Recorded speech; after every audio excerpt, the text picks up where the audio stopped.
Hello everyone. NB classes में आप सभी का स्वागत है। आज का हमारा टॉपिक है संधि। आज हम संधि के बारे में पढ़ेंगे। संधि होती क्या है? संधि का मतलब होता है जोड़ या मेल। संधि की परिभाषा, दो वर्णों के परस्पर मेल को हम संधि कहते हैं। संधि का शाब्दिक अर्थ होता है जोड़ या मेल।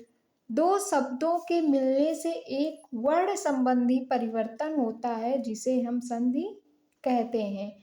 जैसे विद्या प्लस आलय मिलके बना विद्यालय, हिम प्लस आलय हिमालय इत्यादि।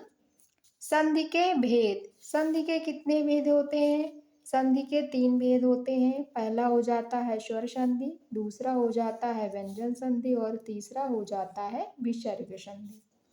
स्वर संधि किसे कहते हैं?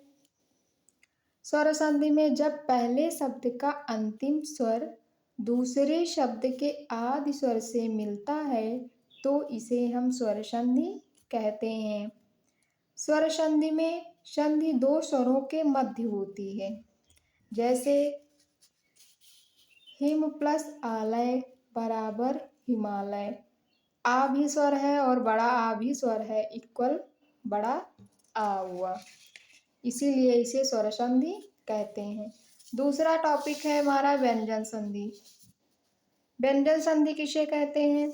जब पहले शब्द का अंतिम व्यंजन दूसरे शब्द के आदि व्यंजन या स्वर से मिलता है तो इसे व्यंजन संधि कहते हैं। जैसे दिक् प्लस गज बराबर दिग्गज। तीसरा है विसर्ग संधि। विसर्ग संधि किसे कहते हैं? जब व्यंजन का विसर्ग में या विसर्ग का व्यंजन में परिवर्तन होता है तो इसे हम विसर्ग संधि कहते हैं। जैसे प्रायः प्लस शीत बराबर प्रायश्चित, नमः धन्ते बराबर नमस्ते। विसर्ग के जब व्यंजन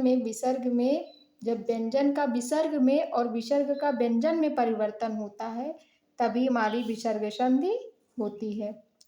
आई होप कि ये क्लास आपको पसंद आई होगी, तो लाइक कीजिए, सब्सक्राइब कीजिए ताकि हमारी आगे आने वाली नोटिफिकेशन आपको मिल सके।